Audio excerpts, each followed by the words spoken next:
Hello everyone, and welcome back to another WARNO preview video for now the second of the two new battle groups. This time it's the 119th Independent Tank Regiment coming for the Soviets, the new home of the T-80UDs.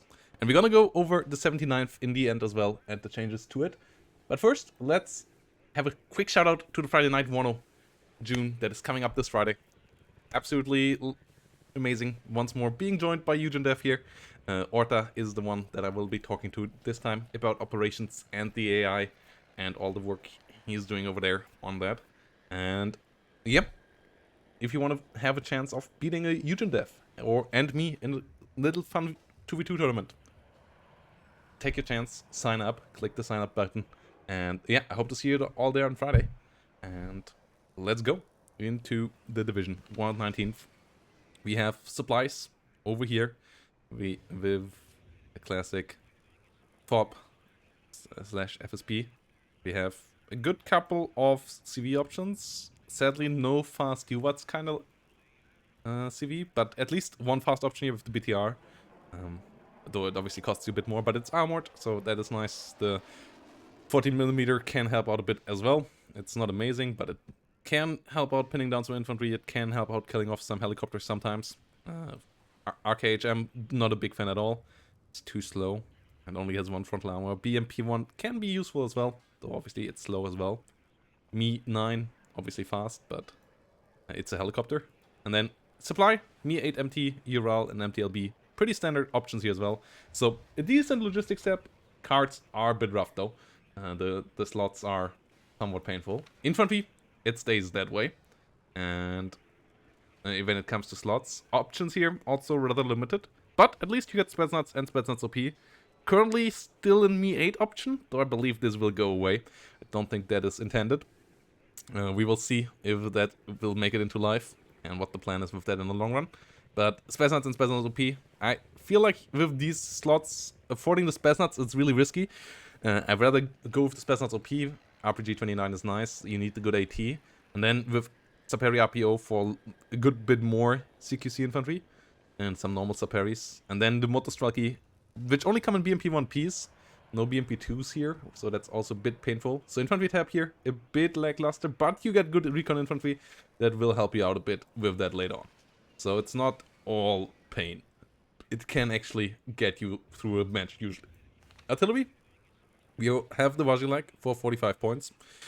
At which point it actually becomes somewhat okay, but it's still not great. I would still like to see a bit of a rework of the Vazilek. And then we get a new howitzer, new gun in the game. The 2A65 Mazda B, 152mm. Decent damage, decent rate of fire, great range. So yeah, for a gun of this caliber, a pretty solid price. It can do its damage. And then you also have the Quadstika, if you want to have something cheaper here. Something self-propelled, not cheaper. 122mm, slightly higher rate of fire, but obviously a good bit less damage. The 152mm in my eyes is the go-to, but it's not necessary here either. Ural looking good as always as a transport there. Tank tab, obviously the main reason for this independent tank regiment, where you get TO55s, and these guys look gorgeous. And then you get T-80UDs and T-80Us in this deck, and you get them in insane numbers. You get 2 U cards and you get 6 UD cards, but obviously you miss the mid-range of tanks. You have T-80 BVKs as CV tanks, because there is no U version of the T-80. There's no command version of the T-80U, so the BVK is the command tank here. You have some Conquerors and some Rapiras, but you don't have any T-80. You don't have any T-62s, no T-72s, so it jumps immediately from the oldest, from the workhorse, up to the elite. That is all you got, with a slight bit of support here in the middle. Recon tab is pretty strong. You have the Me-24K, really helpful. You have the Spetsnaz GRU, great as well.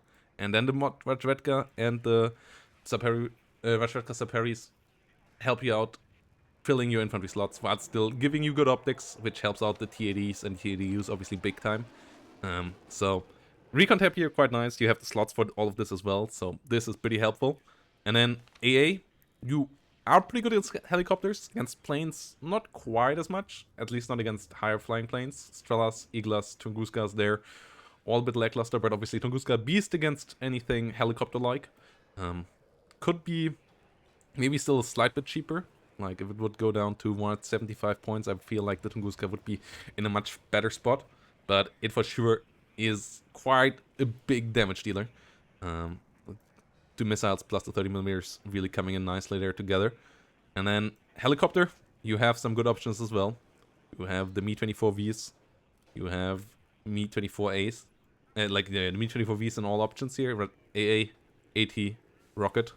And the Mi-24VP as well, as one of the top-end Soviet helicopters, which has 16 cocons, has good amount of rockets as well. 23mm does its damage as well, comes in a turret here as well. So this thing absolutely shreds. 20 ECM here, really fantastic as well. But yeah, the helicopter tab for sure something to look at as well when it comes to the strengths of this deck. Really the mid-range, lack of mid-range tanks and the lack of infantry being the big weaknesses of this deck. It all not being quite cost efficient. And then the air tab, it doesn't really get better when it comes to cost efficiency, but it's a powerful tab as well. You have 2 cards of Mi-29s and 2 cards of Su-27s, so you have an insane amount of high quality fighters. You get up to 4 cards of high quality fighters. If you just want to play that, you can do that. If you want to play this deck air heavy, especially in team games, you can do this as well. As you have some top end Su-24 here, MPs here as well. Seed plane with 60 ECM, good seed missiles coming in here for your deck. And then you have LGB version of the Su-24 with 1000 kilometer speed and 2 1500 kilogram bombs. Laser guided bombs, nonetheless. The biggest bombs in the game here. Absolutely massive boys on both sides here. They leave a big dent on the enemy. They really one-shot anything they hit. So as long as they hit, they really do the damage. But they obviously come at a fair, big price as well. Nothing in this deck here. Like, it's either relatively underwhelming or it's expensive. That is how it comes in this deck, which balances it out nicely, I would say. Like, helicopters are relatively expensive. Air tab is relatively expensive. AA, you have some cheaper options, but they're not that great. And then here, it's also all a bit on the expensive scale. And then here you have some cheaper stuff that is not that great, and then you have some expensive stuff, which is great, but expensive. Artillery, it's also a bit more pricey. I guess this is still the ones where it's the most balanced. And infantry also. Yeah, you have some spam infantry, or more spammy infantry with the Saparis and so on, but they're not that great. And then your Spetsnaz are super limited in number and high in price, so it's a quite interesting deck. And I would say it should be a lot of fun. In team games it will be obviously played a lot, because it is now the new home of the TADU and the TADUD. They have come over here from 79th, because that is their original home. That was the idea from where 79th was supposed to get them. Now it's in the game as its own kind of beast. But, as we use the word beast, there is a new beast for 79th. That's the in-house name for the new toy that 79th got. And we're gonna have a quick look on that as well. As 79th, yes, they lost the TADUDs, but in airplanes, they got an Su-27 and Su-24 as well. They got a cluster version here, so a bit more variety for them there. That obviously is not a massive buff though, but it's a nice choice thing.